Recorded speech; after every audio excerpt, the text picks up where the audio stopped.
નમસ્કાર મિત્રો આજની વિડીયોમાં વાત થશે દેશ અને દુનિયાના સુપરફાસ્ટ સમાચારની। સૌપ્રથમ વાત કરીએ તો ગુજરાતમાં છૂટાછવાયા વરસાદની આગાહી। આગામી 4 દિવસ સુધી રાજ્યમાં છૂટાછવાયા વરસાદની આગાહી હવામાન વિભાગે વ્યક્ત કરી છે। રાજ્યના મોટાભાગના શહેરોમાં હજી પણ સામાન્ય કરતાં ઓછું તાપમાન નોંધાઈ રહ્યું છે। આગામી 2 દિવસ રાજ્યના ખાસ કરીને દક્ષિણ ગુજરાતના ભાગોમાં વરસાદી માહોલ રહેશે।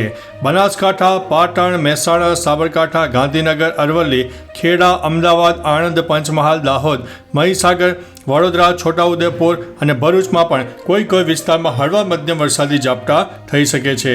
મિત્રો, અન્ય મહત્વના સમાચારની વાત કરીએ તો નોન ક્રિમિનલ સર્ટિફિકેટ લેવા માટે લાંબી લાઈનો લાગી છે। બહુમાળી કચેરીએ વિદ્યાર્થીઓ અને અરજદારોની લાંબી કતારો જોવા મળી રહી છે। જાતિના દાખલા, નોન ક્રિમિલિયનનું પ્રમાણપત્ર વગેરે કઢાવવા માટે લાંબી કતારો લાગી છે। ધોરણ 10 અને 12નું રિઝલ્ટ આવ્યા બાદ દર વર્ષે આ જ પ્રકારની સ્થિતિ જોવા મળતી હોય છે। પ્રમાણપત્ર કઢાવવા માટે સ્ટાફ વધારવાની અરજદારો અને વિદ્યાર્થીઓની માંગ કરવામાં આવી છે। મિત્રો, અન્ય મહત્વના સમાચારની વાત કરીએ તો પાકિસ્તાને કાશ્મીર મુદ્દા પર અમેરિકાને હસ્તક્ષેપ કરવા કહ્યું છે। પાકિસ્તાને ફરી એકવાર અમેરિકાને કાશ્મીર મુદ્દા પર હસ્તક્ષેપ કરવા કહ્યું છે। અમેરિકામાં પાકિસ્તાનના રાજદૂત રિઝવાન સઈદે કહ્યું છે કે ભારત અને પાકિસ્તાન વચ્ચે યુદ્ધ વિરામ હજુ પણ નાજુક છે। રિઝવાને યુદ્ધ વિરામ માટે અમેરિકાનો આભાર માન્યો અને કહ્યું કે અમેરિકાએ કાશ્મીર મુદ્દાના ઉકેલમાં ભૂમિકા ભજવવી જોઈએ, તો જ બંને દેશ વચ્ચે શાંતિ સ્થપાશે। મિત્રો, અન્ય મહત્વના સમાચારની વાત કરીએ તો મહિલા નર્સની હત્યા કરનારની ધરપકડ કરવામાં આવી છે। રાજકોટમાં અમદાવાદથી બદલી કરવામાં આવેલી નર્સની તેના પડોશીએ હત્યા કરી નાખવાનો બનાવ સામે આવ્યો છે। પોલીસે હત્યારા આરોપીની ધરપકડ કરીને વધુ કાર્યવાહી હાથ ધરી છે। આરોપીએ બદ ઇરાદે નર્સના ઘરમાં ઘૂસ્યો હોવાની આશંકા છે। આરોપીની પત્ની પણ નર્સ તરીકે ફરજ બજાવે છે।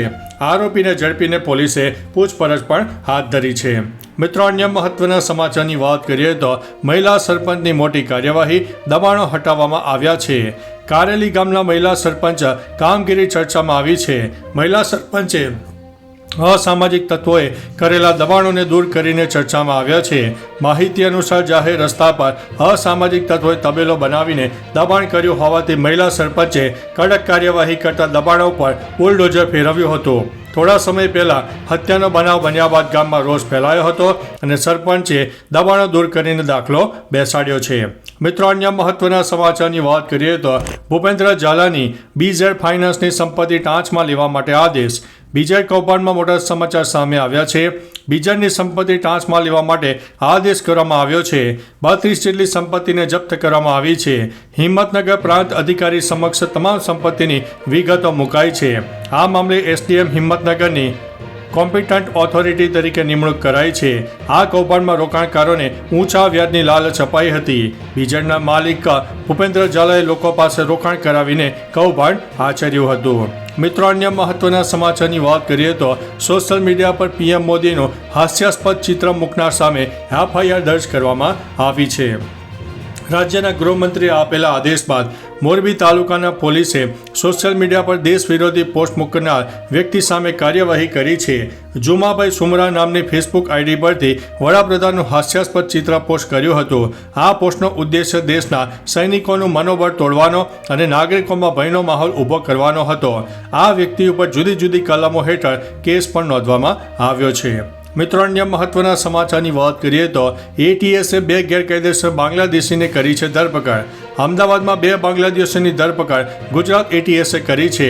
નકલી પાસપોર્ટ બનાવીને બંને લોકો વસવાટ કરતા હતા અને આરોપીની તપાસમાં મોટો ખુલાસો થયો છે કે છેલ્લા 12 વર્ષથી ગેરકાયદેસર વસવાટ કરતા હતા અને નારોલ વિસ્તારમાં ગેરકાયદેસર તે વસવાટ પણ કરતા હતા। તો ભારતીય હોવાના બોગસ પુરાવા પણ મળી આવ્યા છે અને એટીએસે બંને બાંગ્લાદેશીઓને ઝડપીને તપાસ હાથ ધરી છે। મિત્રો, અન્ય મહત્વના સમાચારની વાત કરીએ તો પાકિસ્તાનથી હાર બાદ મોદી રાજીનામું આપે તેવું પાકિસ્તાને જણાવ્યું છે। આટલી નાપાક હરકતો, આટલું બધું અપમાન અને આટલી બધી હાર પછી પણ કૂતરાની પૂંછડી વાકી તે વાકી। પાકિસ્તાનની જમિયત ઉલેમા એ ઇસ્લામ ફઝલ પાર્ટીના નેતા અને કટ્ટરપંથી મૌલાના ફજલુર રહેમાને ભારતના વડાપ્રધાન નરેન્દ્રભાઈ મોદીને રાજીનામું આપવા કહ્યું છે। મૌલાનાએ કહ્યું છે કે પાકિસ્તાનની હાર બાદ મોદીએ રાજીનામું આપી દેવું જોઈએ। ઉલ્લેખનીય છે કે નપાવટ પાકિસ્તાન દિવા સ્વપ્નોમાં હજુ પણ રાચી રહ્યું છે. પાકિસ્તાનની સરકાર, આર્મી અને આવા કટ્ટરપંથીઓ ત્યાંની પ્રજા સમક્ષ હંમેશની માફક ખોટું બોલે છે કે તેઓ જીતી ગયા છે. મિત્રો, અન્ય મહત્વના સમાચારની વાત કરીએ તો સૌની યોજનાથી વંચિત ખેડૂતો. સાવરકુંડલાના ખેડૂતો આજે પણ સૌની યોજના અંતર્ગત મળતા પાણીથી વંચિત છે. સ્થાનિક ખેડૂતો રાજ્ય સરકાર સુધી છેલ્લા 4 વર્ષ કરતાંથી વધુ સમયથી રજૂઆતો કરી રહ્યા છે, પરંતુ આજ સુધી કોઈ પરિણામ મળ્યું નથી.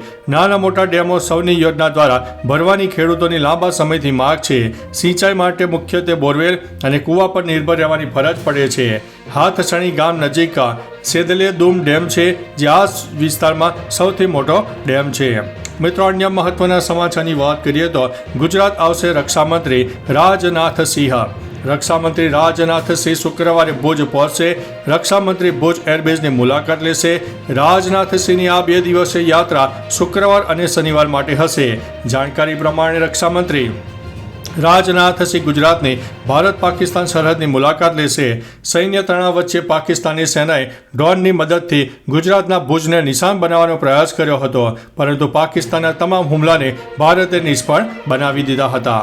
મિત્રો, અન્ય મહત્વના સમાચારની વાત કરીએ તો ભારે પવન અને ગાજવીજ સાથે ત્રાટકશે વરસાદ. ગુજરાતના કેટલાક ભાગોમાં હજુ પણ કમોસમી વરસાદની શક્યતા છે. હવામાન વિભાગના જણાવ્યા અનુસાર આગામી 3 દિવસ દરમિયાન રાજ્યના કેટલાક ભાગોમાં હળવો વરસાદ થવાની સંભાવના છે. સાથે જ રાજ્યના મોટાભાગના જિલ્લામાં હળવાથી મધ્યમ વરસાદની શક્યતા રહેલી છે.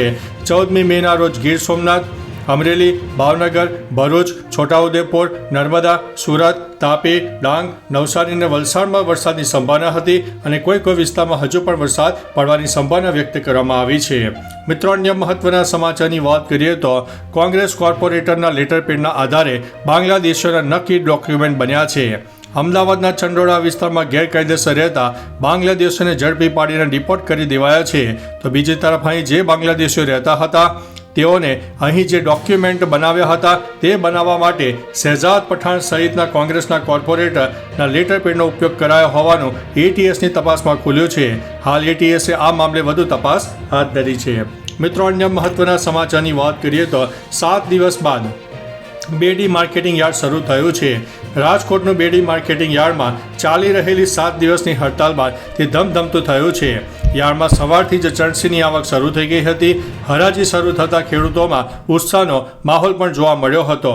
કમિશન એજન્ટ એસોસિએશન પ્રમુખ અતુલ કમાણીએ 7 દિવસમાં 250 કરોડથી વધુનું ટર્નઓવર અટક્યું હોવાનું કહ્યું હતું. ચેરમેન જયેશ બોગરાએ જણાવ્યું હતું કે ભવિષ્યમાં આવી ઘટના ન બને તે માટે જરૂરી પગલાં લેવાશે. મિત્રો, અન્ય મહત્વના સમાચારની વાત કરીએ તો ભાયાવદરમાં ભાજપ નેતાઓની ગુંડાગીરી. ઉપલેટાના ભાયાવદરમાં ભાજપ નેતાની ગુંડાગીરી સામે આવી છે. ભાજપના નેતા ઇન્દ્ર વિજય ચુડાસમાએ કોંગ્રેસ નેતાઓ પર હુમલો કર્યો. સોશિયલ મીડિયામાં મેસેજને લઈને ભાજપના કાર્યકરોએ હુમલો કર્યો. આ બનાવમાં બંને જૂથે સામસામે ફરિયાદ નોંધાવી છે. બચાવવા પડેલા 3 લોકોને પણ ભાજપના કાર્યકરોએ માર માર્યો હોવાના સમાચાર છે. ઇન્દ્ર વિજય જામકંડોળા વિધાનસભા લઘુમતી મોરચાના પ્રભારી પણ છે. તો ચાલો મિત્રો, ફરીથી દેશ અને દુનિયાના સુપરફાસ્ટ સમાચાર લઈને મળતા રહીશું. ત્યાં સુધી અમને રજા આપશો. નમસ્તે.